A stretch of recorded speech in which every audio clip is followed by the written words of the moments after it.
Hi everyone, I'm Dario Pastore. Welcome to the presentation of my graduation thesis for a semiotic analysis of theme parks and their attractions, the case of the dark ride. The purpose of this study is to propose a new method for analyzing the experience of a dark ride while focusing on the guest's point of view. Let's start with the following question. What happens when the location of a media experience acquires a narrative purpose? To explain why this question matters, I'll refer to the scheme of the experience of a media product as described by Professor Ruggero Eugeni in his book Media Semiotics. According to the scheme, you can use the following tools to study a media experience. 3 layers of sensitive detection, which include sensitive qualification, narrative ordering, and relational tuning, and then 3 intentional fields of object, with the indirect world, the message, and the direct world. The intersections in the scheme are the secondary tools that you use to study an experience. The direct world is referred to as the physical whereabouts in which the media experience is occurring. According to this fact, the experience can be triggered in 2 ways, and it can be divided into 2 categories. Pervasive experiences, such as video installations, which are often located in exhibitions, but the most famous pervasive experience is the movie theater.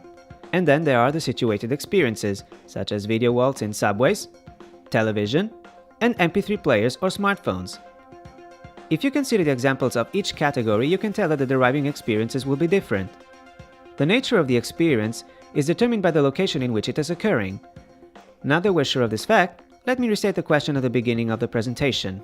What happens when the location of a media experience acquires a narrative purpose becomes: what happens when the location of a media experience acquires a narrative purpose that is related to the message that is being communicated by these products? Umberto Eco's point of view on the matter is quite insightful. His essay Travels in Hyperreality, just before covering theme parks, mentions the so-called amusement cities, taking Las Vegas as the easiest example. Eco analyzed very thoroughly their function as message cities, urban centers in which the practical purpose of every space succumbs to its communicative features.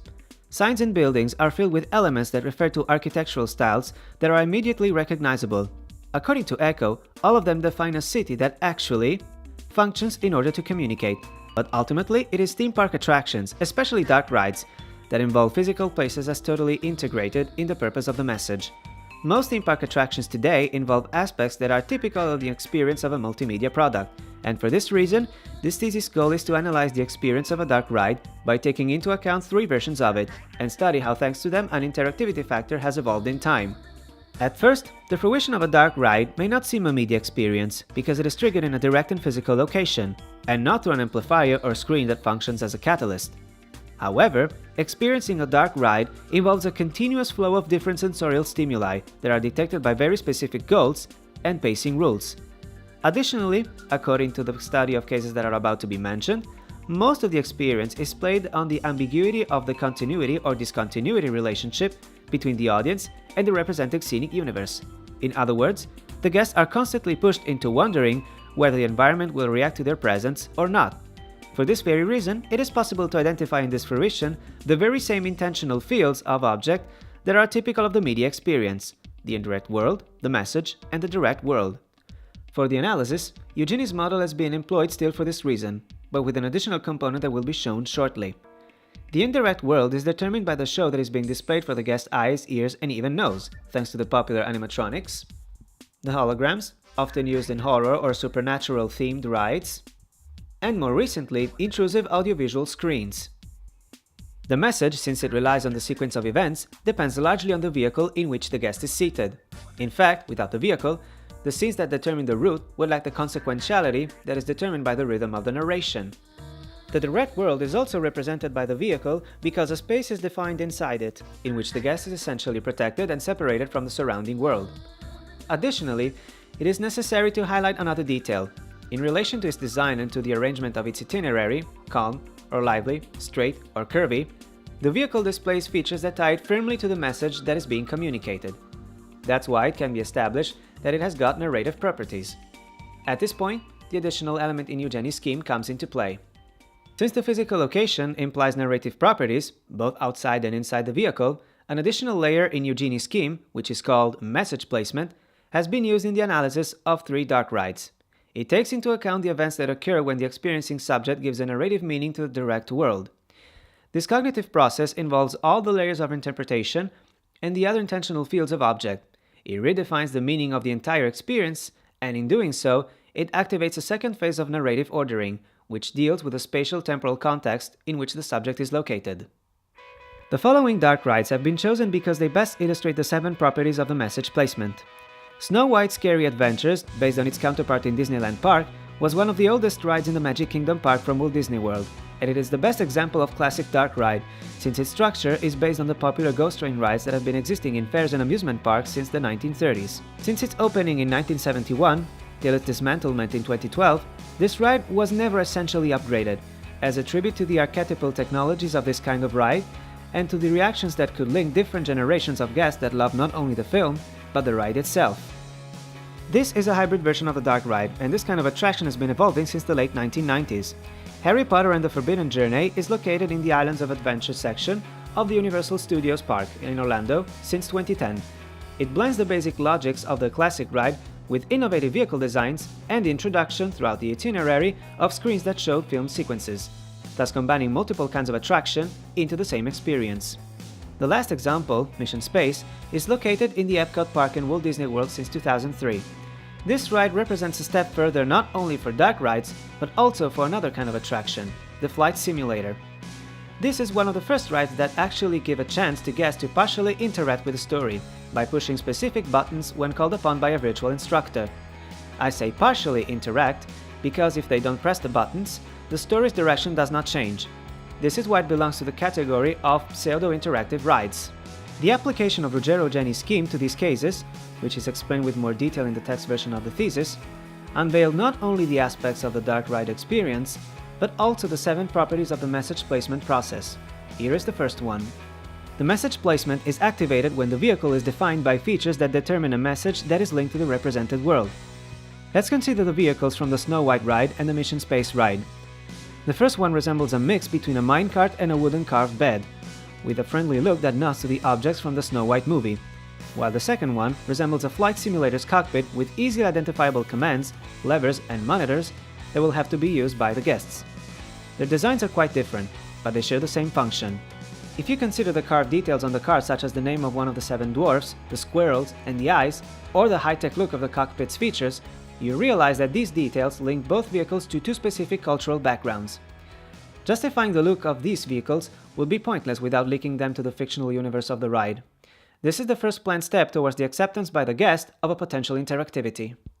Here's the second property.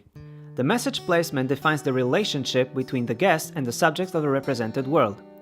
This property heavily affects the narrative ordering of the direct world, namely the vehicle. In fact, the placement in a narrative context of carts, such as the ones in Snow White, or better yet, of the seats from the Harry Potter ride, implies understanding the involvement of the vehicle in the fictional universe. The look of this vehicle cannot be accepted without assuming the existence of an involvement relationship between the vehicle itself and the subjects of the indirect world. In most recent attractions, like the pseudo-interactive rides and the hybrids, the pre-show, consisting in the queue line, deals with aiding the audience to meet the vehicle, which has its own name in the story. In the case of Harry Potter, it's called an enchanted bench. Now, does this mean that giving a meaning to the states of consciousness of the fictional characters depends only on the link between them and the vehicle? What if the characters are motionless statues, like in the case of Snow White? At this point, this is where the sequence factor comes into play, and hence, the third property of the message placement is determined. The message placement is a process that stays active thanks to the cause-effect relationship between the events and their sequence of occurrence in the ride. Now pay attention to the sequence of events that occur in this clip from the beginning of Snow White's Scary Adventures.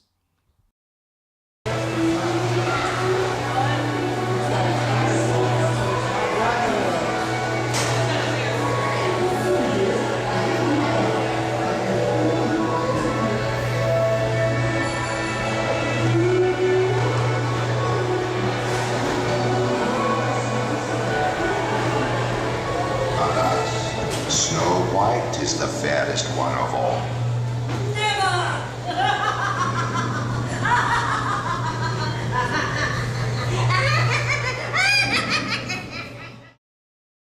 Consider now the appearance of the magic mirror in this scene.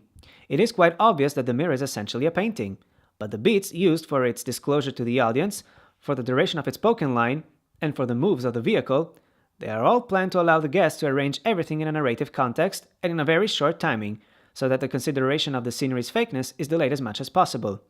The same happens in the more recent Harry Potter ride, even though the process of associating states of consciousness to the mechanical characters is strengthened by film sequences that work as transitions between one scenery and the following. Now let's talk about the fourth property. The message placement, if supported early by the introductions of the first act, allows the guest to integrate more easily the vehicle in their own consciousness and to forget its features. In the case of Harry Potter, actual characters, including the main protagonists from the movies, inform visitors through video screens about their honorary roles in the story and about the enchanted benches. Some of them even joke humorously about their safety, like the talking portraits. This form of involvement and reassurance aids guests in developing the message placement once they take their seats, and to establish a more solid and justified trust relationship with the vehicle, which allows visitors to forget its features as long as the seats are comfortable and safe enough.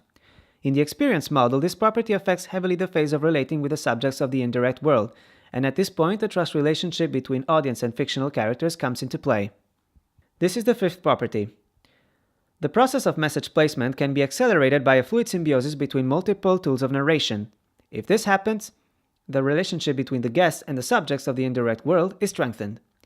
In the cases we have examined so far, both Snow White and Harry Potter alternate scenes or characters that are displayed first on 2D surfaces, as paintings or videos, and then as 3D objects in a real environment.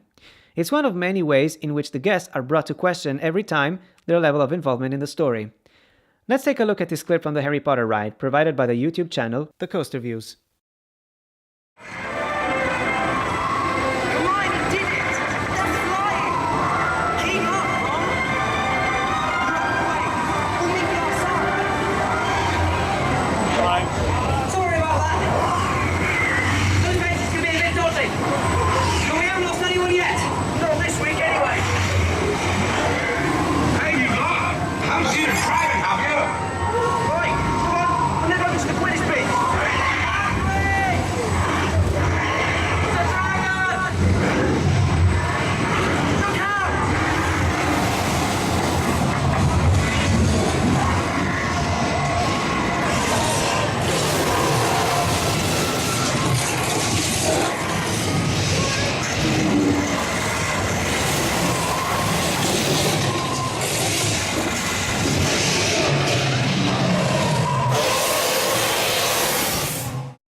The thin distinction of the less direct bidimensional world of the screen from the more direct three-dimensional world of the audio animatronics in their cause-effect relationship stimulates a powerful emotional involvement in the guest. As a result, the contextualization in the narrative world of every represented object, whether it's part of the video or a sculpture reproduction, fuels the guest's wish to participate and to project himself or herself as a potential character in the indirect world. Thus, here's the sixth property. The message placement fuels the guest's belief in playing a role inside the narrative universe when the cause-effect relationship between direct world and indirect world is made the most ambiguous as possible. The intimate appropriation of the ongoing experience accentuates in the guest that self-projection in the indirect world. The new phase in the evolution of dark ride design, fueled by this factor since the times of the classic ride, consists in embodying the guest's wish of interactivity through a pseudo-interactive mechanism. Such is the case of Mission Space, where the features of the pilot's cockpit represent explicitly and physically the existing relationship between the audience and the elements of the message, to the extent that the guest can play astronaut by touching specific buttons during the simulation. Such a result determines the defining turn in a path that started with the integration of the vehicle into the message through the decorating features that, as we've seen, imply a minimum of interactivity from the guest, since he's induced into placing them in a narrative context. In Mission Space, there are commands that the guest can activate in a brief amount of time. If the buttons are not pressed, the direction of the story doesn't change, opposed to what would happen in a video game. What matters in this specific case is how the wish of interactivity is stimulated. The clip you're about to see is part of the ride's final act, the culminating moment in which the guests are encouraged into interaction, not just individually, but also as a team. Navigator, fire rockets for descent, now! Computer override. Rockets fired. 200 miles to planet surface. Engineer, extend wings for gliding, now! Wings extended. Initiate auto landing sequence. We've lost autopilot. Commander, activate manual control, now! Activated.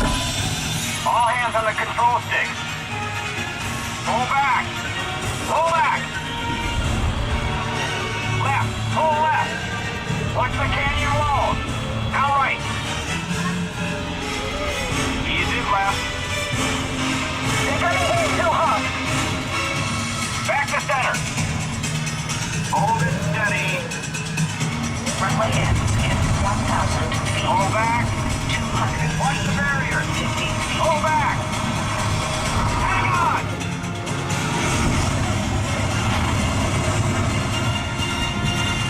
Down and clear. Location, Canyon Edge. Alert. Don't move a muscle.